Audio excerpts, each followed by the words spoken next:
For nearly 1,000 years, the Church has been divided. East and West, Rome and Constantinople have walked separate paths since 1054. Yet something remarkable is happening in our time. Young Orthodox Christians are discovering or rediscovering full communion with the See of Peter. You've likely seen the headlines about young people converting to Catholicism in record numbers. Over the past 3 years, dioceses across North America report growth ranging from 30 to 70% in new converts, many of them in their 20s and 30s. What's less talked about is which young people are asking deep questions about Christian unity, apostolic succession, and ecclesiastical authority, and where those questions are leading them. Most Orthodox youth who drift from their faith aren't running toward Rome. Many are running away from the Church altogether.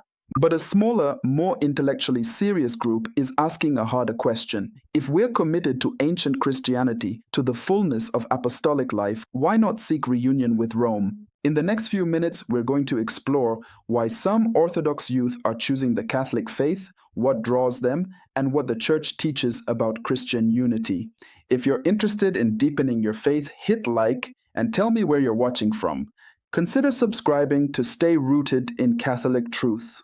Support our videos, team, and tools. Link in description or scan the QR code on screen. Let's start with a hard fact. The Orthodox Church in America is losing its young people. A study cited by priests across North American Orthodox dioceses revealed that 60% of college-aged Orthodox youth never return to church after leaving home. This wasn't generated by secular researchers eager to embarrass the Church. It came from the Orthodox Christian Fellowship, the official campus ministry organization. Walk into an average Orthodox parish on a Sunday morning in America. You might encounter a liturgy celebrated entirely or partially in Greek, Arabic, Slavonic, or Russian. The hymns date to the 9th century, the theology is profound, but if you don't speak the language, if you grew up in an English-speaking American culture, you're an outsider in your own spiritual home. One Orthodox priest, reflecting on this crisis, noted that young people will not tolerate going to a service where they do not understand what is being said. Cultural preservation has inadvertently become a barrier to spiritual transmission. Over the past 2 decades, Orthodoxy in America has fractured along ethnic and national lines. Greeks belong to the Greek Archdiocese, Russians to the Moscow Patriarchate, Ukrainians, Syrians, Romanians, all divided, sometimes bitterly. A teenager raised in an American city might visit 3 Orthodox churches and hear 3 different languages, follow 3 different ecclesiastical jurisdictions, and encounter the same theological confusion. Are we one church or several? Meanwhile, she's heard about the Catholic Church's unity under the Pope, its universal presence across the globe, and its clarity of teaching. The intellectual hunger of young Orthodox Christians, their genuine love of the Fathers, their passion for liturgical beauty, is not being met by ethnic tribalism or national rivalries. When they encounter the Catholic Church, they find something that promises to honor Eastern Christian wisdom while offering what Orthodoxy lacks: visible, unified communion across the entire world.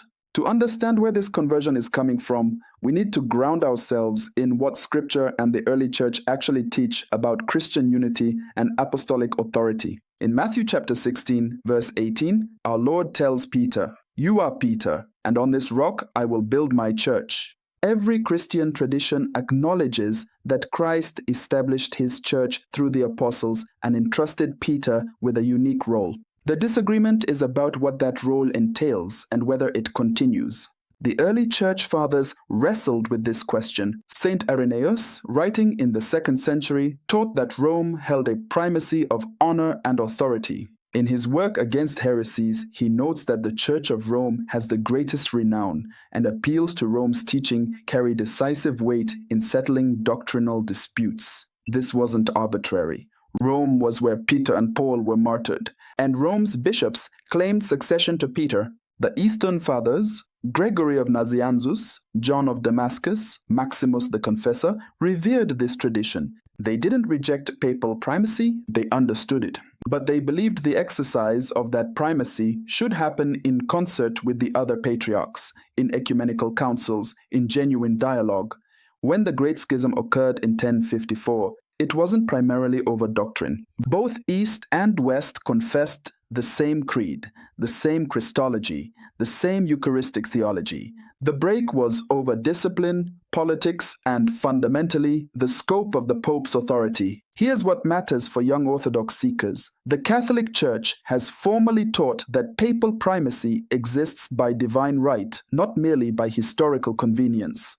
The First Vatican Council declared it. Vatican II, while emphasizing the role of bishops in collegial communion with the Pope, reaffirmed it. The Catechism of the Catholic Church, in paragraphs 882 through 886, explains that the Pope is the perpetual and visible source and foundation of the unity of the bishops and of the whole company of the faithful. This unity is not a historical accident or a practical arrangement. It's part of Christ's design for his church. For some young Orthodox Christians, particularly those who have studied the councils and the fathers deeply, papal primacy becomes less a liability and more a logical conclusion. But beyond the theology, there's something more immediate drawing young Orthodox to Catholicism, something about how the faith is lived and proclaimed in daily life. A 28-year-old former Protestant named Adrian Lawson discovered Catholicism through online debates about church history. He wrestled for months, watching Catholic apologists articulate the Church's position on apostolic succession and papacy. He prayed the Rosary regularly, a Marian devotion unknown in his childhood evangelicalism. Within a year of converting, he reported that his anxiety and panic attacks had vanished. Today, as a catechist in his parish, he estimates a 50% annual increase in new converts in their 20s and 30s.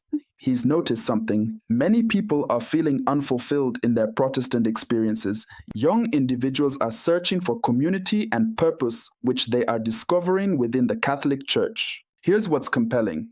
Young Orthodox seekers aren't primarily converts from Protestantism. They're young people raised in families with deep Orthodox roots, carrying genuine love for the liturgy, the icons, the fathers. But they're also searching for answers about unity, authority, and the future of their faith, answers they believe the Catholic Church can provide. Consider the reality of Byzantine Catholic parishes. The Eastern Catholic churches, the Ukrainian Catholic Church, the Maronite Church, the Melkite Church, and others, preserve the entire Eastern Christian heritage while maintaining full communion with Rome. A young person raised in Orthodoxy can become Catholic without abandoning the divine liturgy, the Jesus prayer, the monastic spirituality of Saint John of Climacus or Isaac the Syrian. They keep everything they love. They gain something they felt was missing, visible universal communion with the successor of Peter. Young Orthodox converts to Catholicism report being moved by the reverence of the Mass, the clarity of Catholic moral teaching, the universal reach of the communion of saints. They appreciate that the Catholic Church has not fragmented along national or ethnic lines. Being Catholic means something consistent whether you're worshiping in Kenya, Korea, or Kansas. For daily Catholic resources, visit our website or scan the QR code. You'll find daily Mass readings, the Seven Sorrows Rosary, devotional prayers, and Soul Search, a private web app for daily examination of conscience with guided reflections, progress tracking, and secure journaling. But not every Orthodox young person is convinced, and their objections are worth taking seriously. Young Orthodox Christians raise legitimate concerns. First, they ask, if papal primacy is so essential to unity, why did the Church survive for 1,000 years without it functioning as Rome claims? The Catholic response is that primacy exists but must be understood in light of episcopal collegiality. The Pope exercises his authority not alone but always in communion with the bishops, as Vatican II emphasized in Lumen Gentium. Second, many young Orthodox worry about theological heterodoxy. They've heard that, after Vatican II, the Catholic Church became Protestant, that its liturgy was demolished, that its moral teaching became confused. The evidence doesn't support this. The Catholic Catechism, promulgated in 1992, clearly reaffirms all traditional doctrine. Finally, some hesitate because of lived experience. They visited Orthodox parishes where hospitality was warm, theology was profound, and they felt loved. To this objection, the Church humbly acknowledges we too offer hospitality, profound theology, warmth, but more importantly, if truth leads them elsewhere, love demands they follow it. All of this, the theology, the lived experience, the questions, points toward what the Church is truly calling us to understand about Christian unity. Young Orthodox Christians wrestling with conversion to Catholicism are not theological rebels. They're seekers of unity, truth, and the fullness of apostolic faith. Some will enter the Catholic Church, others will remain Orthodox, deepening their faith in their own tradition. Both paths honor the search for Christ. Here's what the Church teaches us through this phenomenon. Unity matters. Visible, institutional communion matters. The successor of Peter is not a historical accident or a Western cultural import. He's the sign and sacrament of that unity that Christ himself promised. When young people, raised in rich traditions, trained in patristic theology, grounded in genuine piety, begin asking whether papal primacy makes sense, they're not being irrational. They're following their hunger for truth to its source.